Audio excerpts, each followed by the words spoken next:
Bueno, yo preparé algunas cosas, algunos ejemplos, yo doy algunas clases, yo vivo en Madrid y de vez en cuando doy alguna clase, pero yo no soy docente ni de música ni de música de cine, o sea que esto va a ser bastante caótico. No obstante, por eso mismo preparé algunos ejemplos, algunas ideas para dejarles a ustedes y que bueno, puedan ir pensando, pero tal vez lo más útil o lo más interesante sería que todas aquellas cosas que a ustedes se les pasa por la cabeza, ya sea una pregunta muy técnica de sonido, muy técnico, armónico, contrapuntística, musical, con respecto al trabajo del director, que la lancen ustedes. Yo estoy tan metido en esto que ya no sé qué es interesante y qué no para los demás, y sobre todo no sé en vuestro estudio qué saben, que ya conocen y que no. Hay algunos elementos que yo anoté ahí en el pizarrón, pero sobre todo por arriba de todo eso, yo creo que lo más interesante es ¿para qué? O sea, ¿para qué tener música en una película? ¿Para qué llamar un músico o para qué usar una música preexistente?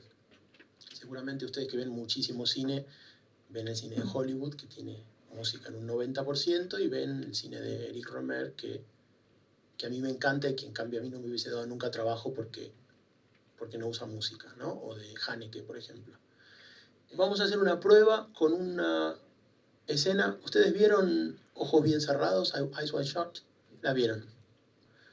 Vamos a hacer un experimento con una escena de la película y con una música que voy a disparar yo aquí. Ustedes saben que Kubrick, excepto en dos películas y muy poquitas cortes, muy poquitos cues de música, él utilizó siempre músicas, como en tu trabajo, preexistentes, o sea, música, sobre todo música clásica y mucha música contemporánea. Era un tipo muy, bueno, en general, muy valiente. Los productores le tenían muchísimo miedo porque el tipo hacía realmente un poco lo que quería, y entonces además a nivel musical utilizaba Bartók, Ligeti, compositores ultracontemporáneos, y se permitía unas libertades interesantes en cuanto al rodaje. Yo creo que él sabía cuando iba a rodar, no es que creo, sino que leí algunas cosas de él, pero además es muy claro que él, cuando estaba rodando una escena, sabía qué música iba a haber en ese momento en la película. Y esta es otra de las cosas que a lo mejor está bueno que hablemos hoy, si ustedes van a trabajar con un músico o si ustedes van a trabajar con un director, es intentar convencerlo y convencer a los productores que no los llamen a último momento cuando la película está rodada y editada y cerrada, para que en un mes hagan una obra de una banda sonora sinfónica, de rock, electrónica, para que en un mes vayan a mezclas, porque lo que están haciendo es acotar de alguna manera el espacio para la música y también con eso mismo acotar la película. Mientras que si ustedes pueden trabajar antes con el director, que eso es algo que yo creo que nosotros tenemos más suerte de hacerlo. En Hollywood es muy complicado, pero el cine de autor se puede permitir esto. Yo, bueno, trabajé con mi papá en las películas que hago, pero con lo mismo con Eduardo Miñona en sus películas, con Campanella. Ellos tenían una maqueta, aunque no sea la grabación definitiva, de la música que iba a sonar en una escena determinada. Y un director con una cierta sensibilidad musical no puede no modificar su percepción de la escena que va a rodar si sabe que está sonando. Es más, Miñona en La Fuga le pasaba a los actores las maquetas con piano de la música que iba a sonar en sus escenas. O sea que no solo alteraba el encuadre o el acercamiento del director, sino que de alguna manera podía, si la música era buena y si los actores se conectaban con eso, modificar un poquito el acercamiento del actor a una escena determinada. Todo eso lo permite meterse en el proyecto cuando el proyecto está arrancando, si es posible, con el guión. Kubrick, a mí me entusiasma mucho como director, porque entiendo que él alteraba mucho su forma de rodar y sobre todo su montaje con las músicas. Está clarísimo que él sabía qué es lo que iba a sonar en ese momento. por el tiempo de los travelings, por el tempo que les planteaba a los actores y luego evidentemente por el montaje. Y estas músicas que usaba él no las editaba, no es que agarraba a Beethoven y agarraba la Quinta Sinfonía y el compás 5 se lo pegaba al 1, sino que casi hacía una especie de videoclip en el sentido que él construía el tempo de la escena con exactamente la obra original que había elegido para ese momento. Ahora vamos a ver una escena con una música que no es de esa escena y después la vamos a ver con la escena, con la música que le corresponde.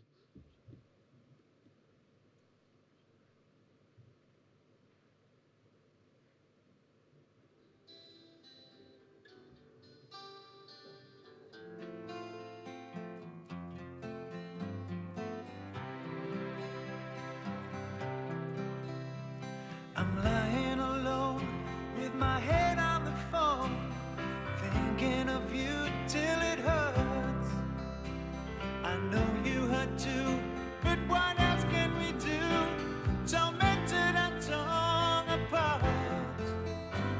I wish I could carry your smile in my heart for times when my life seems so low. It would make me believe what tomorrow could bring when today doesn't really know, doesn't really know. I'm all out of love, I'm so lost without you. I know you were right, believing for so long. I'm all out of love, what am I without you? I can't be too late to say that I was so wrong. I want you to come back and carry me home, away from these long, lonely nights. I'm reaching for you. Are you feeling it too? Does the feeling seem oh so right? And what would you say if I called on you now and said that I can't hold on? There's no reason. Bueno, suficiente tortura. Gracias, Georgie. Bueno, ¿quién se anima a decir que esta música está mal? Bueno, este ejemplo, que es un poco a lo mejor burdo porque conocemos la película, me parece es interesante porque de alguna manera yo encuentro que la música no va mal del todo, lo que pasa es que cuenta otra cosa. Es decir, Kubrick, desde el rodaje de esta escena, que es una escena de transición de la película, no es de las escenas en donde la narración tiene todavía aquí, luego cuando él entra a la habitación hay un punto de giro, pero realmente aquí la trama no avanza. Él elige rodar esta escena y sin la música no contar demasiado, es decir, muestra al actor en un 70% de la escena de espalda. Tampoco es que el de frente sea el colmo de la expresión, pero tampoco hace demasiado, él simplemente lo sigue.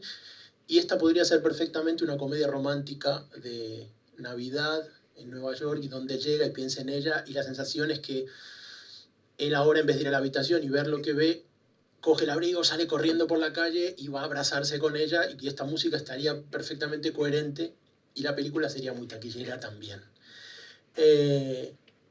Bueno, Kubrick, en cambio, toma otra decisión, que es hacer una música que creo que ustedes la conocen, pero ahora vamos a volver a ver la escena, pero fíjense cuánto él deja, qué espacio tan grande deja a la música para decir y qué espacio tan pequeño utilizan el resto de los elementos de sonido, de guión, de fotografía. Es decir, que como él en ese momento elige ensanchar de alguna manera el rango expresivo de la música y acotar los otros elementos con los que contamos en la narración cinematográfica.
Esta música es una música de un compositor que se llama Ligeti, György Ligeti, lo conocen, ¿no? Compositor es húngaro, ¿verdad? Y esta obra se llama Música Ricercata. Es una obra, unas variaciones para piano, en donde hay 12 variaciones. La primera usa solo una nota, la segunda usa 2, la tercera usa 3, 4, hasta que usa las 12 notas con los sostenidos y los bemoles de la escala cromática occidental. Y lo interesante es que este es el formato original de entre la segunda y tercera variación. Todo el trayecto del personaje de él ocurre con las primeras 2 notas, y cuando él ve la máscara, que en realidad nosotros ya la hemos visto al principio de la secuencia, ahí aparece la tercera nota, ¿no? Que está como dando martillazos, pim, pim, pim, pim, y luego las variaciones vuelven un poquito sobre las 2 anteriores. Vieron cómo esta música cuenta otra cosa totalmente distinta y funciona tan bien. Quiero decir, no se contradice con la imagen. Es más, tal vez esta se contradiga más que la otra, ¿no? En cierto modo. Porque la imagen es muy sobria y tenemos eso. A lo mejor esta música está más ligada a que nosotros vimos antes, al principio de la secuencia, vimos la máscara. Entonces, de alguna manera, él hace su entrada y nosotros tenemos ese peso de saber que estos tipos llegaron ahí, ¿no? Al lado de ella, y entonces él entra y nosotros sabemos qué es lo que está pasando él aún más que el personaje. Y de alguna manera esta música apoya más esa sensación. Y después es curioso lo que pasa en cuanto a la formalidad, porque él hizo que la escena dure todo lo que dura esa música, el montaje. Podría durar mucho menos. Es decir, hoy en día probablemente un productor con cierto sentido común le diría al director, mira, a ver, para contar que un tipo llega y pim pam pum, ¿no? Una secuencia y se toma todo ese tiempo porque él quiere contar con este peso del personaje, con este peso en el espectador que sabe qué es lo que está pasando. Y lo que es interesante desde la forma es que en el momento que aparece esa tercera nota, que es la que aparece cuando el personaje ve a su mujer con la máscara, volvemos a escuchar lo anterior, pero esta vez está sobre el plano de él y da la sensación de que esta vez es él el que está con ese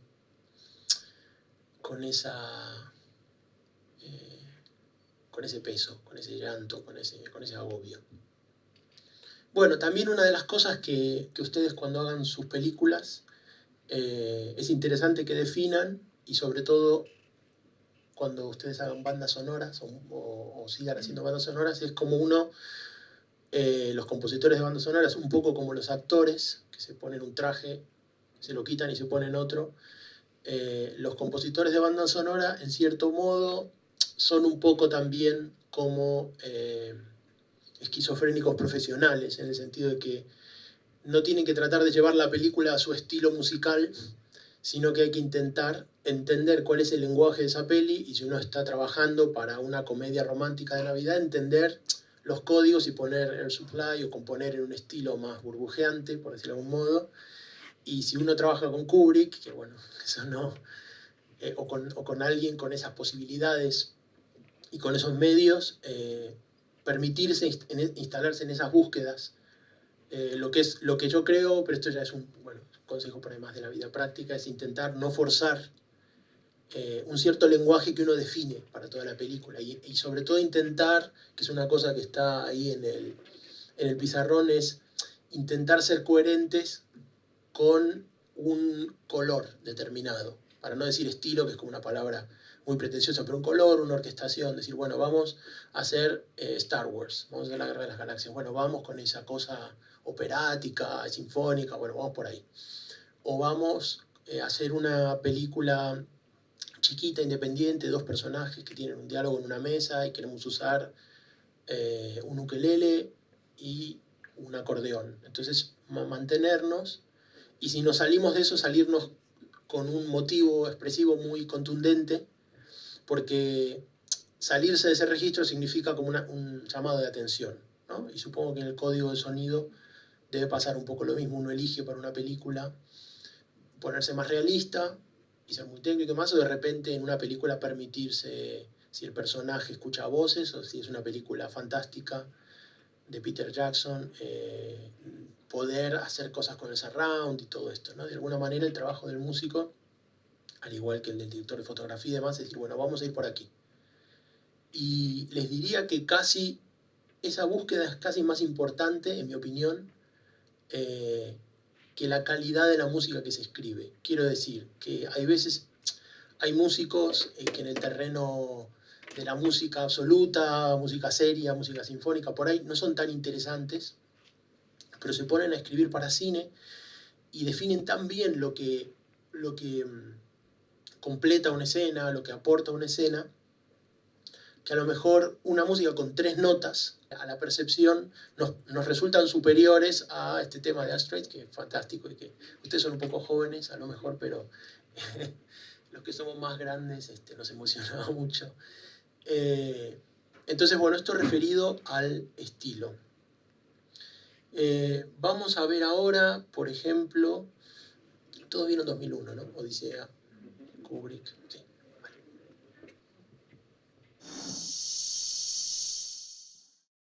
Bueno, nosotros vimos unos 4 minutos más o menos. Esta escena dura, creo que 9 minutos y pico.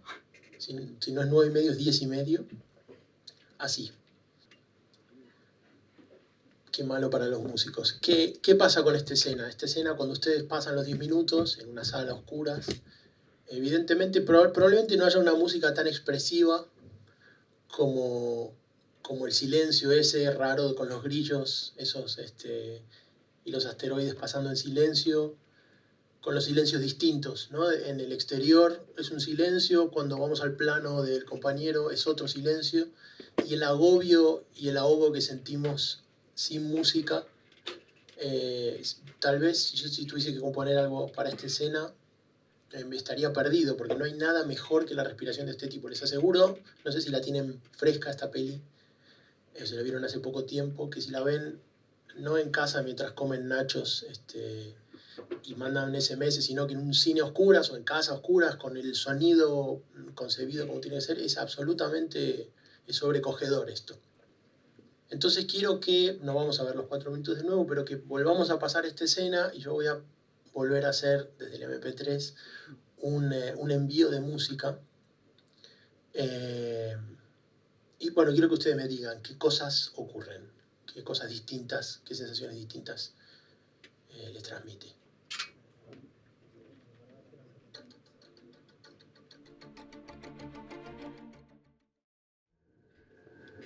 Bueno, se hizo más rápido, más lento.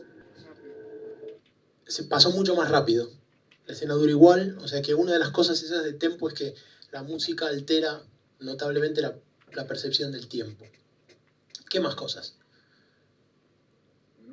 En un mismo, además de que es más rápido, les parece más rápido, en un mismo lapso de tiempo pasan como 3 colores diferentes. Sí, señor. 3 instancias del personaje que antes era una expedición única, ahora se dividió en 3 momentos. Exactamente. Hasta 4 quizás. Exactamente.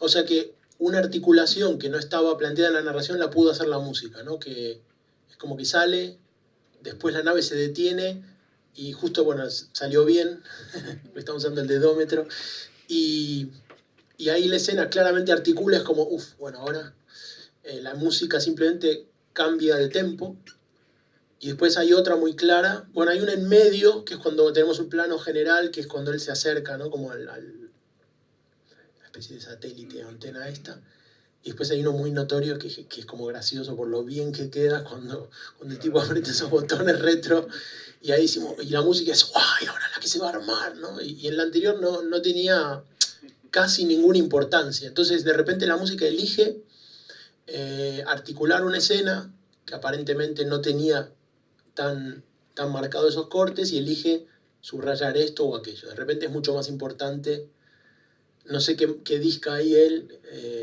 pero de repente eso se vuelve fundamental, ¿no? Y ya cuando se pone oscuro eso se pudre todo aquí. Y se pudre todo porque la música decidió en ese momento tirar por ese lado, ¿no? Mientras que Kubrick estaba contando otra cosa. Bueno, este es el daño que les puede hacer un músico en la película, digamos, si no están prevenidos, o con lo que pueden contar en caso de saber eso antes, ¿no? Ahí en el pizarrón hay una cosa que dice tiempo, tempo, que tiene que ver con esta percepción que tenemos, que vimos la misma escena con y sin música y haberla visto con esta música pasaba mucho más rápido. Del mismo modo, a lo mejor que no hablamos eso en la anterior, pero cuando vimos la escena de Tom Cruise entrando en la casa con Air Supply, probablemente caminaba más la escena y era menos asfixiante que con la música que eligió Kubrick, ¿no? Esto es una cosa que parece una obviedad, pero ustedes hoy en día ven una película muy bien hecha de aventuras y todavía hay muchísimo conflicto, pese a las ventajas del 5.1, del Dolby, todo esto, entre los disparos, el coche, el motor, los gritos de los actores y la banda sonora. Y todavía es una cosa muy conflictiva. Entonces, el escenario ideal es que trabajemos sabiendo, bueno, aquí el sonidista qué va a hacer. Porque en este caso nosotros, como estamos haciendo un ejercicio, lo que hacemos es poner la película muda y poner esta música. Otra opción hubiese sido dejar la respiración y poner la música. Otra opción hubiese sido, dado que nosotros nos manejamos en un terreno totalmente artificial, ¿no? Que es esto del cine, en un momento ser como más aplicados y realistas, respondiendo a los ruiditos, a la respiración, y en un momento determinado subir la música y dejar de oír la respiración. Es decir, siempre podemos nosotros contar con todas esas, con todos esos recursos, por decir de cierto modo, no realistas, porque en ese momento queremos contar con la música que, es decir, es elegir en cada momento qué elemento nos resulta más útil para lo que queremos narrar. Hubiese sido muy complicado desde el punto de vista del solo del sonido contar que apretar estos botoncitos era tan fundamental. Quiero decir, qué ruido podemos poner, qué sonido podemos poner a estos botones para que a lo mejor esas alarmas antiaéreas, pero no se aplicaba aquí. En cambio, a lo mejor aquí con la música pudimos marcar, ¿cómo es tu nombre? Perdón. Pablo, como nos marcó Pablo, que la música aquí hizo un quiebre y de repente ese momento se volvió mucho más dramático. Entonces a lo mejor un plan hubiese sido, bueno, empecemos con esta respiración y en un momento determinado, en la mezcla, ¿ustedes estuvieron en alguna mezcla de una película, en la sala de mezcla, donde tenemos los canales de música, los canales de Foley? Bueno, eso es una situación crítica y muy interesante, en donde, crítica digo porque si una película está mal mezclada, lo que venimos haciendo hace años en el caso del guionista y el director, y meses en el caso del músico y el sonidista, se puede estropear muy rápidamente, porque ahí es donde todo lo que pensamos se va a oír o no se va a oír. Y a veces hay que tomar estas decisiones. Bueno, ¿qué es más expresivo? ¿Qué cuenta más? En definitiva, yo creo que la pregunta es siempre, ¿qué cuenta más? ¿Y qué quiero contar? Parece una tontería, pero cuando uno se mete a hacer una película hay tantos elementos y tantas dificultades artísticas y económicas y demás, que es muy difícil mantener la idea que uno tuvo al comienzo. Es decir, esa pregunta que nos parece muy obvia, ¿no? Bueno, ¿qué quiero contar? Es una pregunta que la tenemos que mantener todo el tiempo.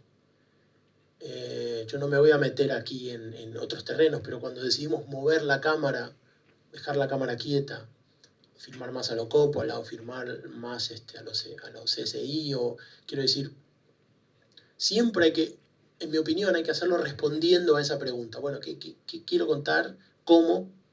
¿Y qué me sirve más para eso? Y en cierto modo yo creo que la coherencia es buena, no por un motivo ético, digamos. Uno puede saltar en una escena determinada de código, pero al igual que la literatura, cuando uno ya se instala en un tipo de lenguaje, suele ser muy efectivo mantener eso que venimos, porque es la forma de cada vez entrar más.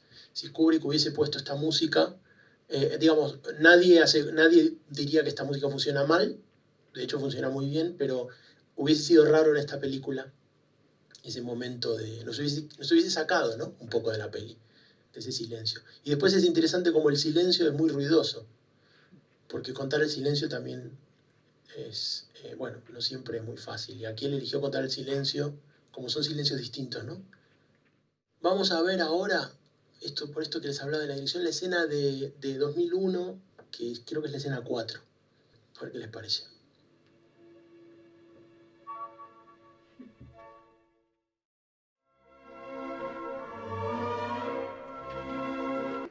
Bueno, ¿se acordaban de esto? Se acordaban, ¿no? Bueno, ¿qué pasa aquí?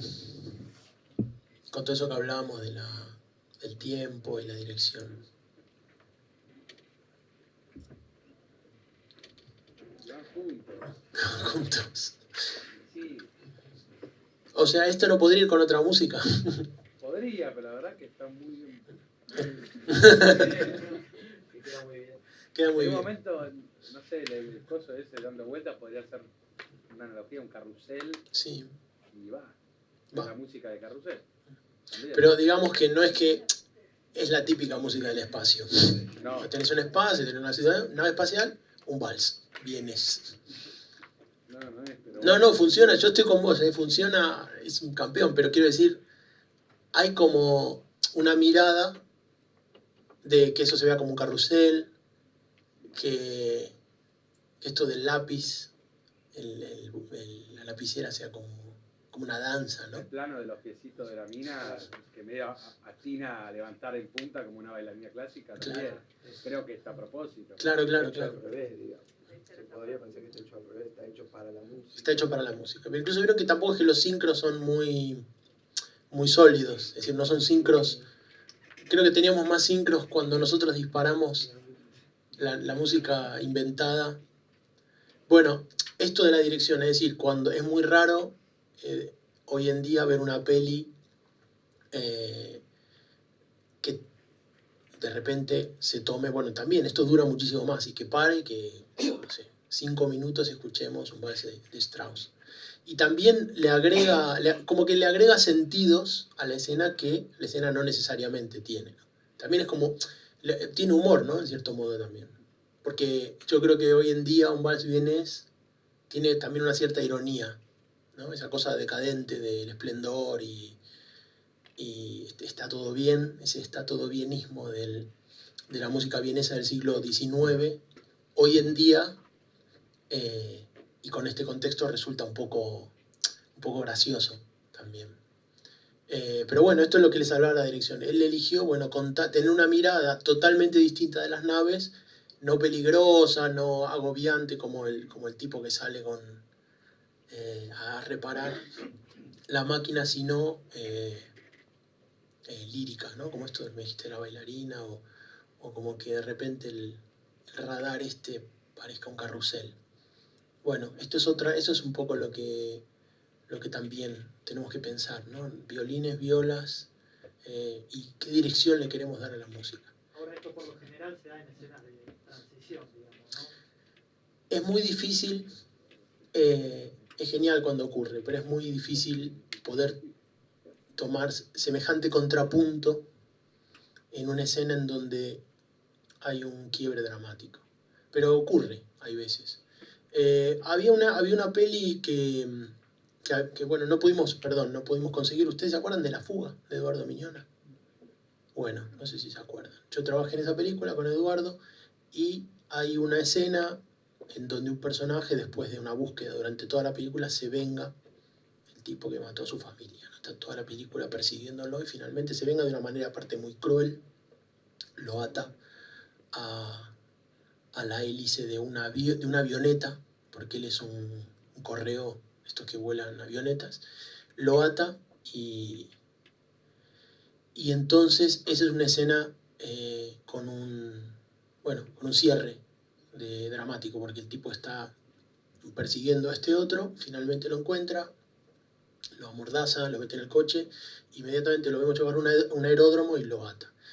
Y en estas conversaciones de si viola violines o qué hacemos aquí, él quería que esto sea como una especie de liberación para el personaje. O sea, no era... Es decir, la escena era de una crueldad brutal. Un tipo ata al otro, lo ató así y le dio al avión para que muera. No sé qué tipo de muerte es esa, pero supongo que el cerebro... La famosa muerte centrífuga, en donde el cerebro se pega a la parte de arriba, y estaba Patricio Contreras atado ahí, y Alejandro Aguada, ¿no? Es el que ha sido Pete, y le dice grita, saca el pañuelo y le dice grita, y cuando le dice grita, y elegimos para esa película tomar un camino que tal vez, bueno, peligrosamente suene pretencioso, y estamos ahí como al borde, de hacer música lírica. Es una especie de momento así muy como si fuese el Requiem de Verdi o el Requiem de Mozart, con un coro y unas sopranos, y es como una música que cuenta algo mucho más, no más grande que lo que se ve, pero con cierta, digamos, con un cierto vuelo lírico que no tiene esa escena, que es absolutamente despiadada, terrenal y física. Hay una cosa muy física, ¿no? El otro lo ata, le saca el pañuelo de la boca, está llorando el tipo, y de repente uno elige... Y ahí había un giro, ahí había un punto dramático. Lo que pasa es que, bueno, esas son, yo creo, las decisiones que es interesante tomar antes, porque eso, si uno decide de repente darle ese sentido trascendente o emocional a esa escena y no quedarse con la cosa física cruel de esto, que también es otra opción, digamos, también válida, ¿no? Como en las películas de Haneke, que de repente un chico le pega al otro y sale sangre y es todo en silencio, y entonces escuchamos la cabecita del otro que da contra el suelo, y ese es otro camino también, digamos. Bueno, en este caso la decisión fue vamos a tomar el camino más emocional, más, bueno, lo que significa para este tipo esta especie de liberación y todo esto. Pero yo creo que es difícil... no es imposible, pero es difícil tomar esta decisión a último momento sin que sea excesivo. De alguna manera, en el rodaje, en el guión, se tuvo que ver en algún momento, se tuvo que pensar, bueno, vamos a hacer esto, vamos a poner las naves y vamos a hacer que el tipo esté así, vamos a poner esta música. Eso es lo de la dirección, digamos. Giorgi está bajo bandera ahí. Cachito, nos vamos a ver una escena muy breve que también se pare, que tiene que ver con esto. Ustedes van a ver que la música está totalmente divorciada de la crudeza, de lo inhóspito, incluso a nivel... Los personajes son mezquinos, tienen un lenguaje... de cuando el servicio militar era obligatorio, hay un tipo dando el escaño, bueno, lo van a ver, y van a ver cómo la música, decidimos que en ese momento la música esté como en otro nivel, ¿no? Y nos pusimos a trabajar, y ahí escuchamos, hablando de violines y violas, escuchamos Mozart, Pergolesi, bueno, ¿por dónde vamos? Entonces yo me puse a escribir algo con el color de, bueno, un poco esos modelos. Pero esas son decisiones, bueno, yo tuve la suerte de que tenía muy cerca al director en ese caso, pero hay que tratar de tenerlo cerca. Ahora, siempre para decir, bueno, ¿qué te parece si en vez de poner gritos o poner el sonido de grillo, decimos, bueno, veamos un cachito, a ver qué...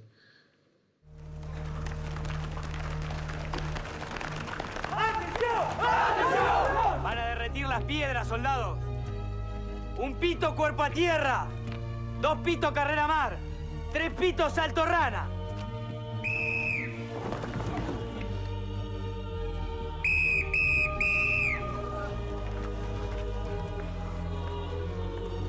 ¿Y Tagarna? ¿Está más despierto ahora?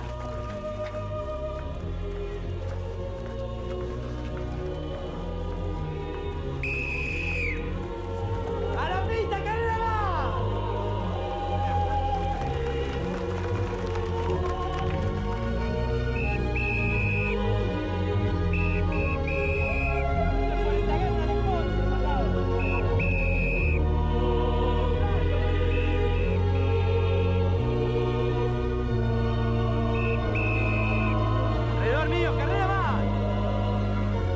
piensan que me gusta esto?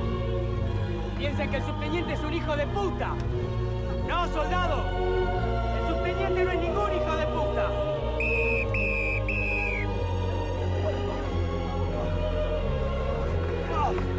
El teniente hace esto para que cuando estén en combate, ninguno se distraiga.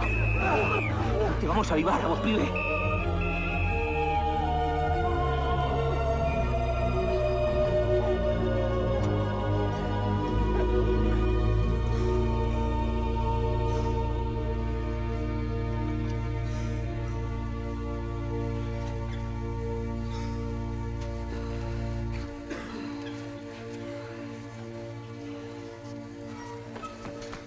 Te la vas a pagar. Espera que nos recuperemos.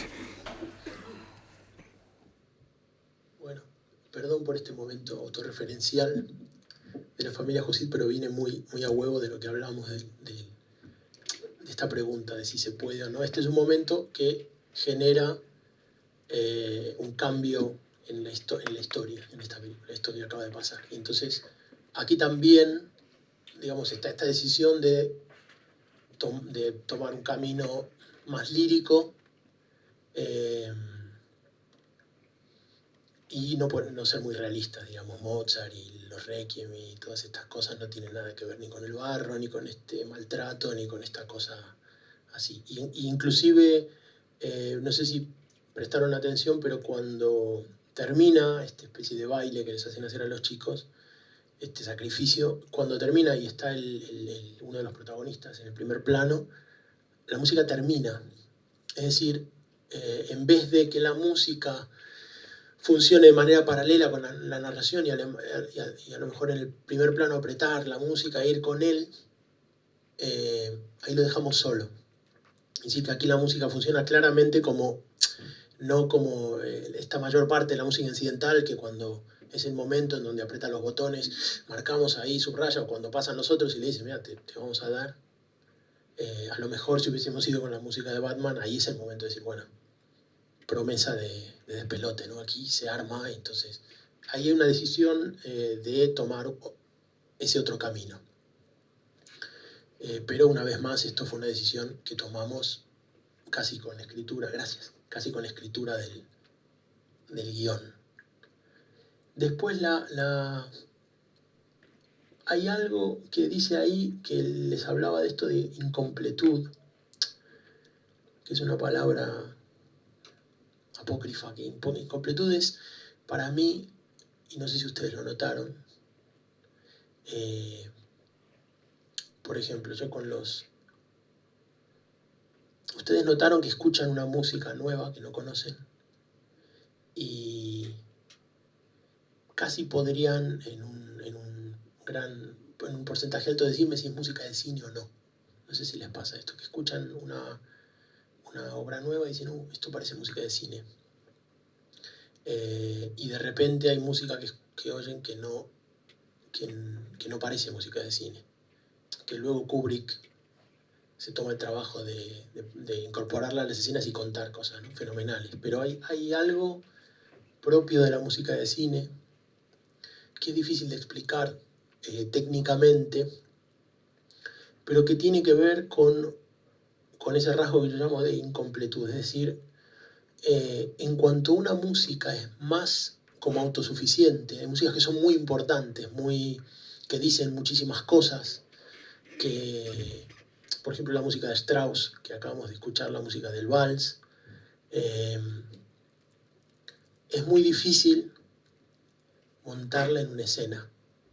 Yo lo que encuentro es que la música esa de Tchaikovsky, como la música de Kubrick, o incluso esta decisión que tomamos para Bajo Bandera, de que en esa escena haya una música tan densa, uno la puede utilizar cuando de algún modo deja espacio para eso. No podríamos tener un diálogo si la música ocupa tanto espacio.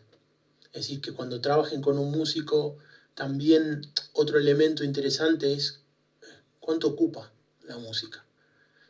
Y no en los momentos claves como este que les conté del helicóptero, sino en toda la peli. Hoy en día una película puede llegar a tener 3/4 de su tiempo con música. pero muy habitualmente. Es decir, vemos, y no hablemos de las películas de Pixar, que tiene música todo el tiempo. No sé si vieron Toy Story 3. ¿Te gustó? Está bien, ¿no? ¿A alguien le gustó mucho la película? Bueno, a mí me pareció muy buena la película. Me pareció que no solo, digamos, dentro de lo que es ese lenguaje, me pareció que el guión está bien, pero que además está como bien rodado, bien filmado todo y demás. Y la película tiene música todo el tiempo. Entonces imagínense si el músico se pone muy en medio, muy bajo el seguidor, sería insoportable. Entonces, bueno, la música, si uno decide contar una película con música, tiene que poder ocultarse y no notar. Es una cosa, es un poco un cliché, pero es muy bueno cuando no notamos la música. O cuando la notamos muy pocas veces, pero cuando salimos del cine estamos emocionados y después a lo mejor pensamos, opa, la música, pero si estamos demasiado atentos a la música, así como a la fotografía, hay un problema. Tenemos un problema, que no es muy buena la película, y entonces sale igual muy buena la fotografía, o que a lo mejor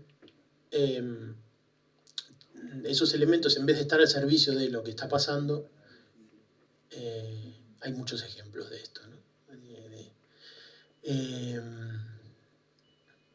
Bueno, esto por lo de la densidad o incompletud de la música. Luego, por ejemplo, cuando pusimos la música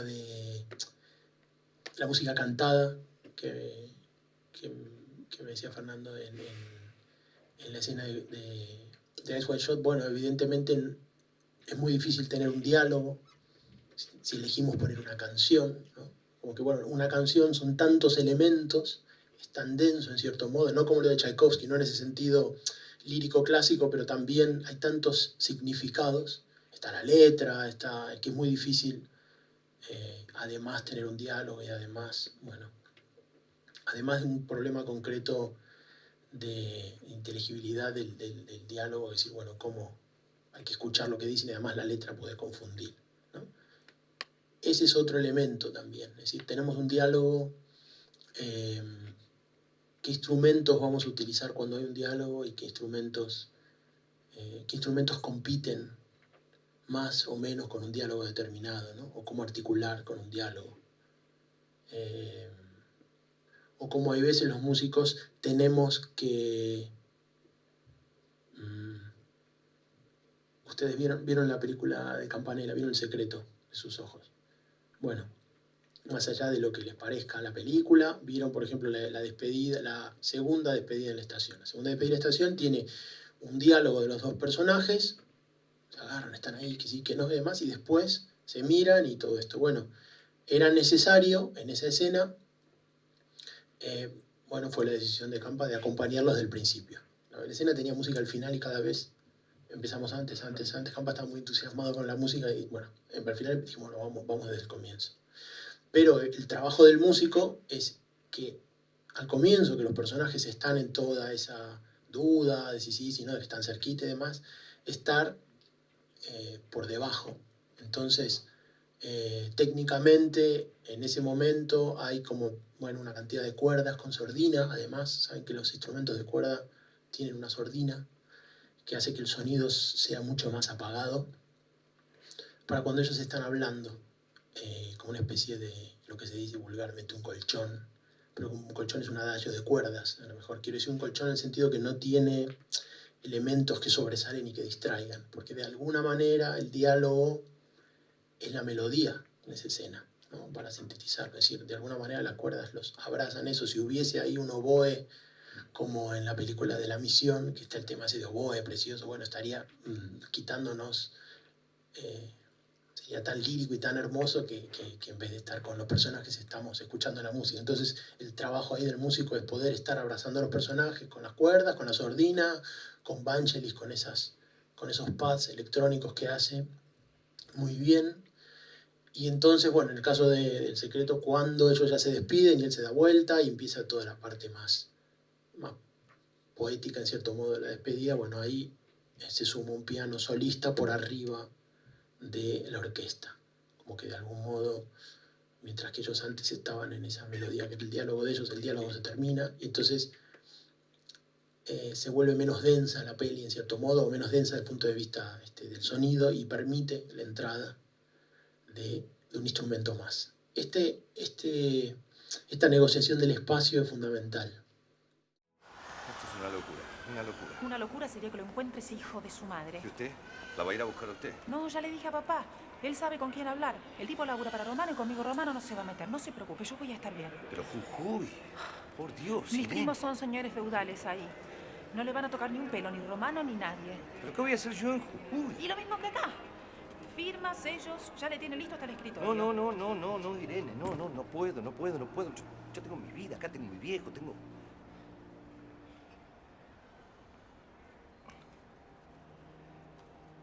tengo todo. ¿Y qué vamos a hacer? Acá. Nosotros. Digo, vos y yo.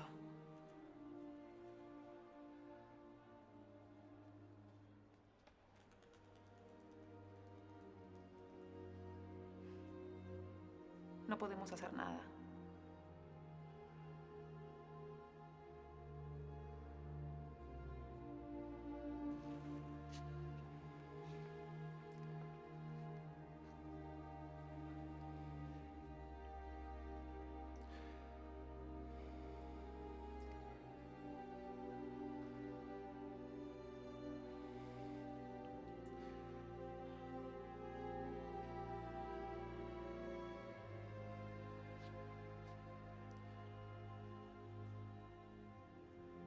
Chao.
En ese caso de la escena de la despedida, vos trabajaste con la escena, prácticamente la escena final, digamos, como para, con respecto a saber en qué momento calcular los tiempos, digamos. Sí.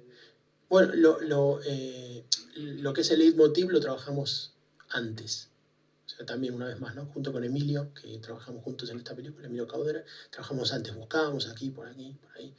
Y de alguna manera, una vez más Campa sabía más o menos qué música iba a haber ahí. Pero luego cuando está montada el músico retrabaja en cierto modo. Lo que pasa es que de algún modo es un poco esquemático, pero de algún modo las grandes inspiraciones está bueno que vengan cuanto antes.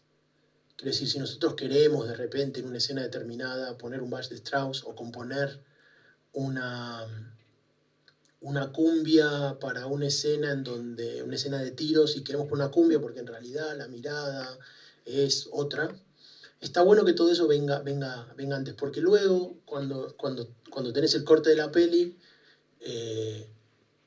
realmente ahí lo que hay que hacer es, bueno, yo ya sé que quiero contar esto, bueno, ahí es un poco como el escultor que tiene muñeca, bueno, es un poco muñeca, sí, bueno, ¿cómo hago un compás de 7/8 para que justo cuando él se da vuelta entre el cello, por ejemplo?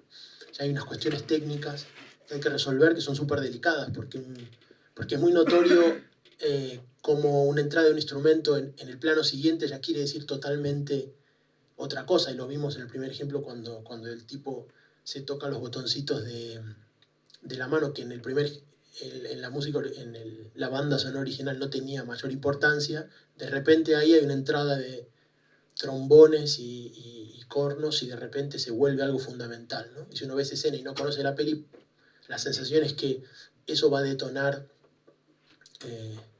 el fin del mundo, ¿no? Como 2012. Entonces, lo ideal es saber por dónde. Pero bueno, luego sí viene ese momento. Y por supuesto luego ocurren cosas. Ocurren cosas que está el corte y uno prueba y de repente prueba algo. Y lo que no debería decir porque que es horrible, pero a veces ocurren accidentes. Que de repente uno prueba una música que no era para ahí. O muchas veces, bueno, a mí, volviendo a La Fuga, en eso Miñón era como muy aventurero. Yo le había dado una música que era una especie de leitmotiv sobre la libertad de estos presos que se escapan y demás. Y después le había hecho una música, todavía en la etapa de las maquetas, para el escape de los presos por no sé si la vieron, se acuerdan que cavan un túnel y se van por el túnel.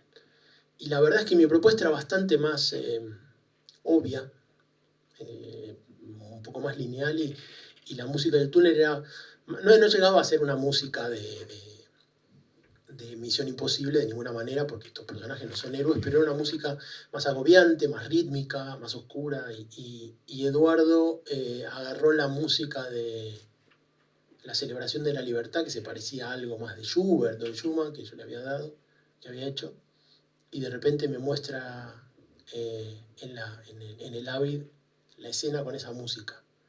Y claro, es rarísimo lo que pasa, porque es como una cosa que compuso uno, pero que tiene otro significado, que uno no quería decir eso. Pero la verdad es que es mucho más interesante la propuesta de él que la que yo estaba haciendo. Y también hay que saber cómo, bueno, rever, ¿no? Todos, los directores, los guionistas, los músicos. Y era mucho más interesante porque la escena, de ese modo, decía muchas más cosas que con la otra música. Y eso fue no digo un accidente, porque él estuvo probando y tenía esa idea. Pero bueno, eso es una cosa provocada ahí. Hoy en día, gracias a los medios que tenemos, es más fácil.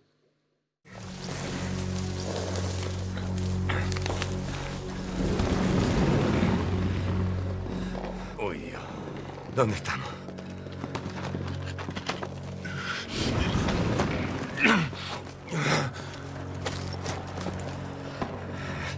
Vamos arriba. Dale, pibe. Dale.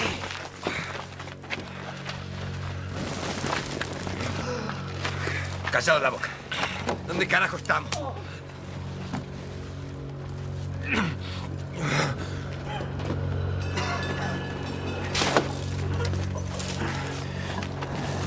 Rápido.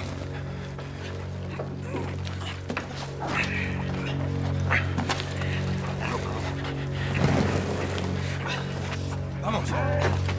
Vamos. Vamos, Gaita.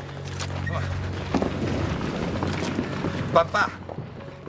Papá. Turco. Papá, ¿estás ahí? Sácate eso. ¿Zacarías? Papá. Turco. Vamos. Turco. Vení. La ropa.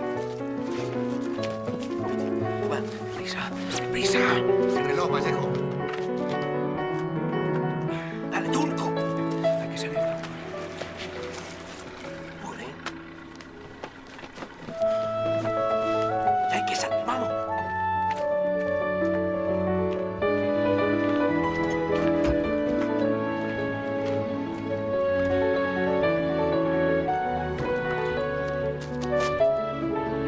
¡Papá!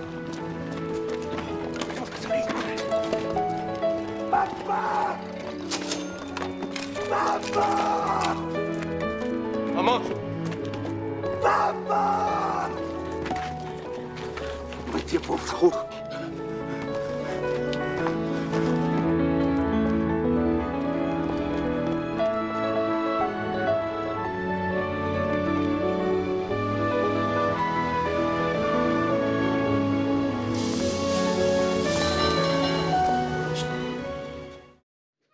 Otra cosa que está ahí, que está escrito, pero seguramente ustedes saben lo que es leitmotiv.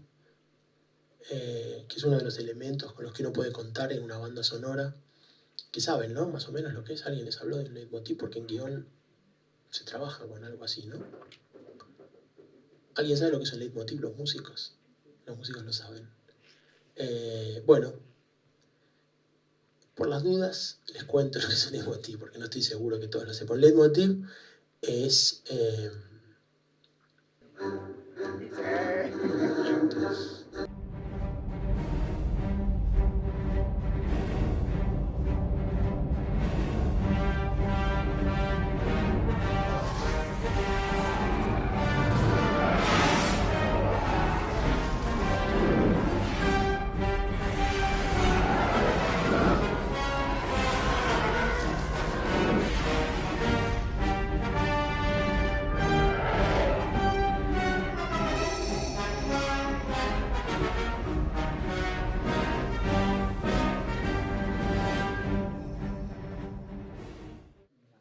¿Quién no conoce esta música? Esto, de una manera muy esquemática, es el uso de un leitmotiv. Es decir, cada vez que aparece este personaje, está esta música. Pero además, cuando vuelvan a ver Star Wars, no solo que cada vez que aparece él, sino que, por ejemplo, están en una batalla, están a los tiros ahí, y Williams, que es un artista, pero aparte es un artesano, es un tipo con una técnica de composición muy sofisticada. Cuando de repente la cosa se pone fulera y están ganando el imperio, los malos, este leitmotiv en medio de la música de la batalla empieza a ganar, y entonces de repente del tema de los rebeldes o de Star Wars, ¿no? Empieza a ganar este tema por sobre el otro. Entonces, dentro de una banda sonora que está evolucionando todo el tiempo, empezamos a escuchar, ¿no?, con los trombones y esto, y desaparecen los otros temas, y de repente, bueno, cuando Luke se da vuelta y disparan y parece que vencen, el otro leitmotiv gana sobre esto. O sea que hay un trabajo de una trama brutal. Les aseguro que compositivamente es de un virtuosismo fantástico. Entonces, digamos, ahí no es tan burdo, no es solo que cuando tenemos el plano, ahí el contrapicado de Darth Vader, aparece esto, que es como una declaración de intenciones muy clara, sino que en medio de una batalla o tenemos un plano de algo que no sabemos si es bueno o es malo, que son los términos, digamos, o si es de la oscuridad o si es del imperio. Bueno, de repente esta música nos termina de contar eso. Eso es un uso de un leitmotiv de una manera muy deliberada. El leitmotiv es un elemento que viene también del siglo XIX, de la época de Wagner y de Liszt. ¿Saben quién es Wagner? ¿Vieron alguna ópera de Wagner? Bueno, vieron que Wagner tiene como determinados motivos, no solo musicales, sino como motivos filosóficos, ¿no? El amor, la maldad, Dios, todas estas cosas muy propias del siglo XIX. Y en las películas, en el cine, como los músicos de cine de alguna manera vienen de la rama de la ópera, de Wagner, de Korngold, que era un músico de cine y de ópera, de Max Steiner, y del músico que les conté antes, que se llama Bernard Herrmann, y John Williams de alguna manera sigue esta línea. De alguna manera los músicos de cine vienen de ahí, y es muy habitual usar leitmotiv. Es decir, bueno, nosotros tenemos un personaje o tenemos una película que tiene una trama de intriga, y luego tiene una trama de amor, y luego hay un personaje que es un jodido, que es un tipo que hace el mal, y queremos saberlo con la música. Uno puede decir, bueno, vamos a ir a la sorpresa. Entonces podemos trabajar con estos motivos. O un motivo por personaje, o elegir tener un motivo por elemento de la película, por trama. No hace falta que sea por personaje. Podemos decir, o la peli tiene 2 niveles, y digamos, nosotros podemos hacer esa división a nuestro gusto, pero de alguna manera lo que nos permite el leitmotiv es que la música no sea un puchero de 14.000 motivos y cosas distintas, sino que la música sea lo más orgánica y parecida a sí mismo posible, ¿no? Y que tenga una unidad. Y así como un guionista rara vez se permite que un personaje nuevo aparezca en la página 80 sí es muy importante, digo, salvo que ese es el personaje, o que desaparezca de repente este tipo. Del mismo modo, el músico tiene que entender su partitura un poco de la misma manera. Es decir, es interesante cuando si un personaje va evolucionando y le van pasando cosas, que del mismo modo haya eventualmente un motivo o un algo asociado a este personaje y que también sufra ese desarrollo, esa transformación y esos quiebres de personaje, que le pase lo mismo. Es algo muy... es algo fantástico cuando ocurre eso. Y los leitmotiv es una forma determinada. Williams, como Star Wars es como una fábula, y lo mismo en El Señor de los Anillos pasa algo parecido, está el tema del anillo, el tema de los elfos, es como muy... Ahí es muy lineal todo y es como más fácil, pero bueno, aún en el cine realista y en lo que nosotros queramos hacer podemos decir, bueno, vamos a contarlo de esta manera, está el tema de esto o aquel, y entonces eso va a hacer que nuestra banda sonora evolucione con los personajes, y también va a permitir que en todas esas charlas con los músicos anteriores a tener la película terminada, de las que hablamos, es, bueno, ¿cuántas músicas distintas vamos a tener? Y elegir un balance, como siempre, ¿no? Entre la novedad y oír siempre lo mismo, ¿no? Y sobre todo tratar, si pueden trabajar con un músico, que del mismo modo que las películas que ustedes hagan, cuando aparece el mismo personaje, el personaje no está en el mismo sitio, probablemente el mismo sitio emocional, o a lo mejor sí, pero en todo caso registrar eso, que la música no esté... la música del personaje determinado no esté siempre en el mismo sitio.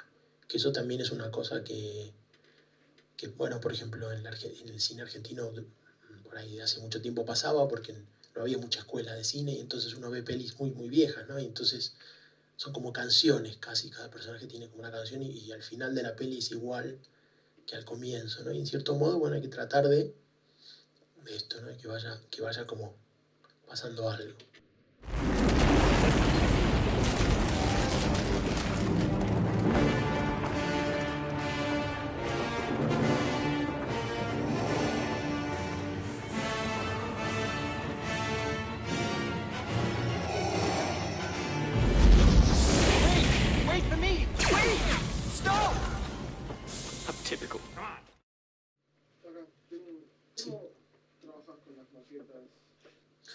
Mira, en realidad eso depende bastante de cada proyecto.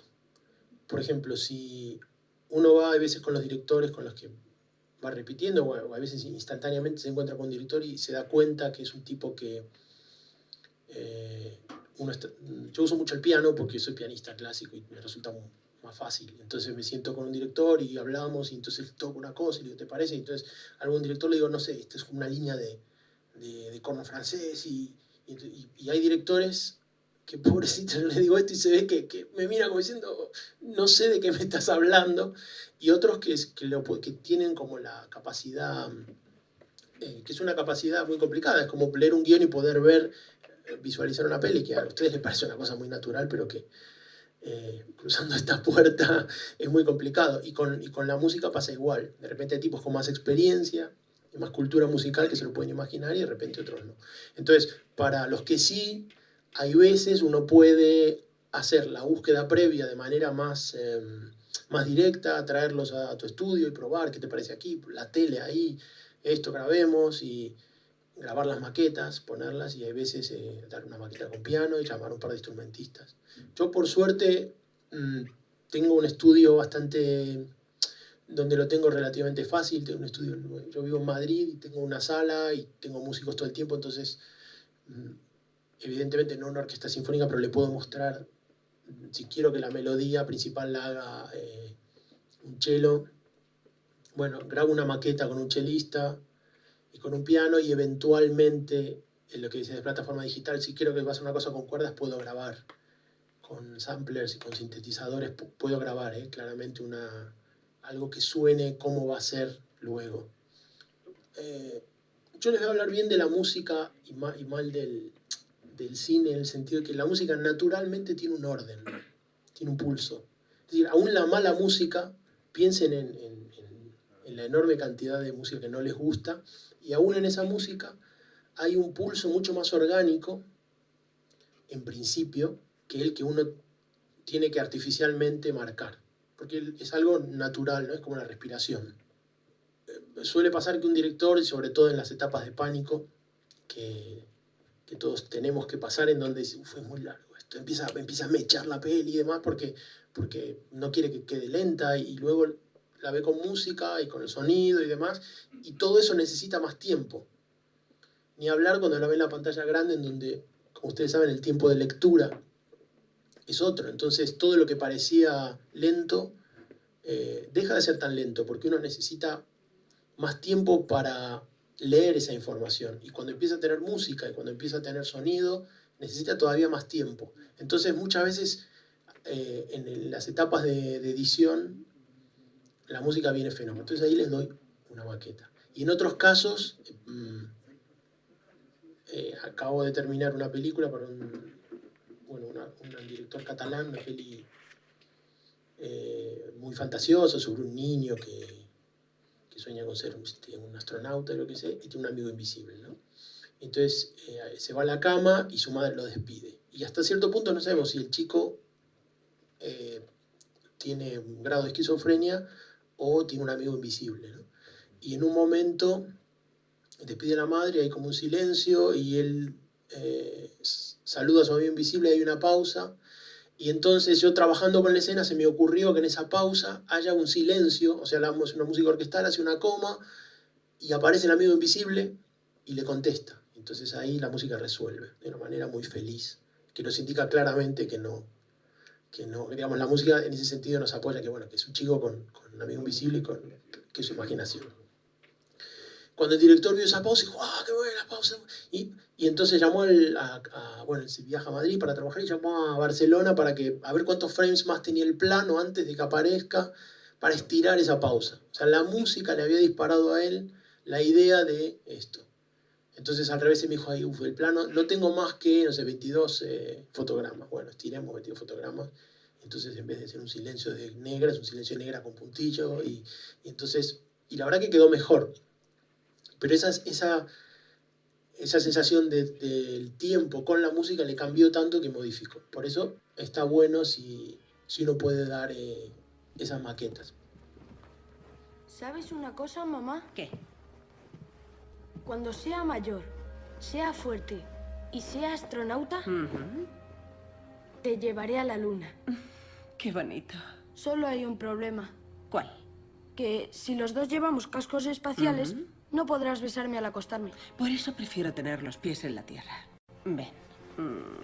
De todas formas, cuando seas mayor, no querrás saber nada de nosotros. Eso no será así. Sí, ya lo verás. ¿Qué va? Bueno.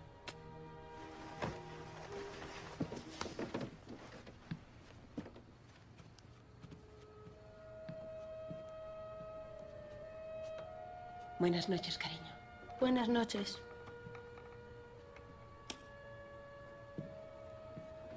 Buenas noches, Capitán Harry. Buenas noches, Alex.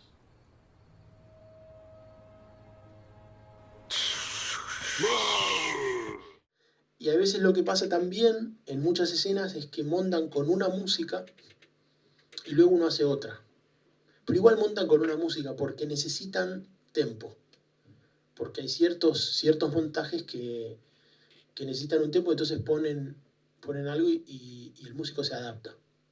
O que tenga el mismo tempo, o luego el músico igual tal vez encuentra que tiene un tempo que va al doble, y que entonces en vez de coincidir, no sé, cada corchea coincide cada dos, ese tipo de cosas, pero de alguna manera viene como con una grilla, con un pulso, con una respiración propia. En Los Ángeles se trabaja de una manera bastante cruel para los músicos. Se trabaja, ¿vieron que en las películas americanas no independientes, en los créditos, uno ve un tipo que se llama Music Supervisor, ¿no? Ese es el hijo de puta. Ese es el cabrón de los músicos, y en realidad sí es un tipo inspirado puede hacer cosas geniales, ¿no? En Pulp Fiction hay un tipo que es el que fue eligiendo músicas y poniendo ahí, y hay resultados fantásticos, que es el que está entre el músico y la producción. En Los Ángeles se trabaja con temp tracks. Temp tracks quiere decir que el músico, pero les estoy hablando de aún Lalo Schifrin, o sea, de niveles así, o Hans Zimmer, o músicos de muchísimo nombre. Aún a estos músicos les llega la película y el supervisor o el music editor le puso músicas de otras pelis, de librería, de Tchaikovsky, de Doors, lo que sea, y el tipo le llega y le dice, bueno, quiero que hagas algo como esto, pero más arriba, aquí la tercera escena igual, pero levantame más el plano donde ella se da vuelta y lo mira. Es tremendo. O sea, los tipos tienen una falta total de libertad. Es muy difícil la libertad creativa en ese caso. De todos, los que estudian dirección aquí y tienen alguna fantasía, los contratos de los directores también dicen a los 4 días nos podemos echar, a los 5 también, el 7º día si no nos gusta el corte a los productores. O sea, ahí realmente es muy fuerte el estudio, como dicen ellos, que es la productora, y la libertad creativa de los bueno, yo hablo de los músicos, que es lo que más conozco, pero de todos es muy limitada. Entonces ahí sí, la peli viene con todo eso, y hay que tener mucho talento para poder proponer algo y convencerlos y que no tenga miedo a la producción, y probablemente hoy en día está muy complicado el negocio como para que no venga con un Bach de Strauss y convenza a la gente de Sony. Pero bueno, hay que seguir intentándolo, digamos, pero bueno. Pero esto de los temp tracks se usa mucho, y también se usa mucho en todos lados. Lo que pasa es que en Hollywood se usa de una manera restrictiva un poco, ¿no? Es, bueno, quiero esto. Y en cambio usar temp tracks es útil para nosotros para ver qué sirve, qué no sirve, qué sirve de... Mira, con esta música me da algo, y a lo mejor lo que Pablo decía de la escena que vimos del astronauta, a lo mejor queremos eso nada más. Y lo otro no. Entonces a lo mejor decimos, bueno, quiero una música en realidad de berimbau y viola sola, pero que tenga eso. Bueno, ¿cómo lo hacemos? Por eso es bueno probar músicas y ver de cada una qué cosa nos sirve. Pero luego está bien, ¿no?, apartarse un poco y probar. Si uno puede dar con algo más interesante, porque si es un poco, y de hecho es un poco lo que está ocurriendo muchas veces en Hollywood, ¿no?, que hay como una especie de refrito en general, ¿no? De vez en cuando salen cosas brutales, pero en general hay como un refrito de lo mismo, porque hay tanto miedo a salirse de lo que funciona, que el director tiene que contar esto, ya el guionista ya sabe lo que tiene que escribir, el músico, entonces como nadie se puede apartar y todos tienen bastante miedo, que es complicado. Es fantástico por muchas cosas, pero es complicado ese contexto porque hay como un corsé muy, muy, muy grande. Volviendo a cuando hablabas del secreto, sí. En ese piano que aparece y en otros pianos, me acuerdo que tienen como unos colores muy melancólicos y con una cámara como muy lejana. Eso, primero, técnicamente me llamó la atención cómo lo hiciste, y segundo, si eso fue una cuestión tuya o fue en general con lo que hablabas al principio del color buscado, pedido por el director, sugerido por vos, o cómo fue un poco la interna de eso. La verdad, eso lo mezclamos en mi estudio y fue... Es más, desde la primera maqueta tenía esa reverb que me estás hablando. Lo que pasa es que después la cambiamos. Es como medio acuática. Sí, es muy larga, es una reverb. Yo soy un poco exagerado, ¿no? Me llama como el italiano, porque la música italiana tiene esta reverb como de 7 segundos, ¿no? En el estudio, y me gusta, me parecía una cosa linda. Y desde la primera maqueta tenía eso. Luego la reemplazamos cuando mezclamos por una reverb más sofisticada. Pero que también tenía el mismo... Las reverb tienen, bueno, muchísimos parámetros, pero tienen un tamaño, tienen una cantidad, o no, de reverb. Las cosas pueden estar más secas o más reverberantes, y tienen un size, ¿no?, un tamaño, es decir, que las cosas suenen como que están en una catedral, como que están bajo el agua, o como que están en un baño. Y desde el principio la primera maqueta tenía eso, y yo creo, no sé, me parece que eso tiene no sé cómo explicarlo, es algo que salió, pero supongo ahora retrospectivamente que el músico quiso hacer algo un poco irreal, ¿no? Porque además la música, sobre todo cuando aparece la primera vez que él evoca esa despedida, está absolutamente idealizado, ¿no? Sobre todo, ¿sabes? La primera vez cuando él está escribiendo como si estuviese hablando de una despedida de Clark Gable, ¿no? Con el pilotín, como dijo él, hace 40 años. Y entonces, de alguna manera, ese piano así medio chopiniano, pero como si estuviese Chopin bajo el agua, me parecía que aportaba esa cosa mágica o irreal.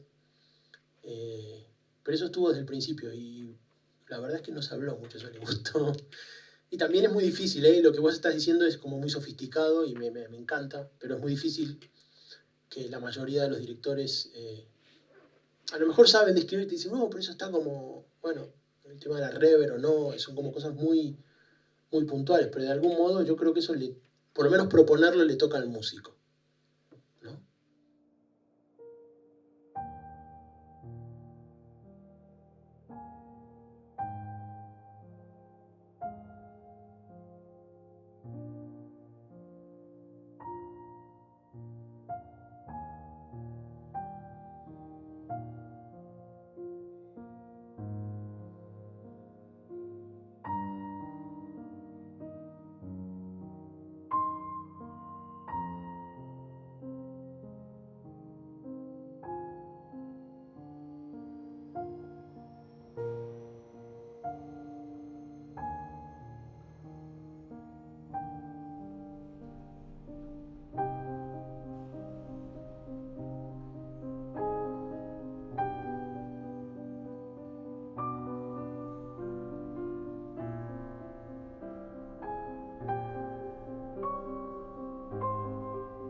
Bueno, ha sido muy útil. Muchas gracias.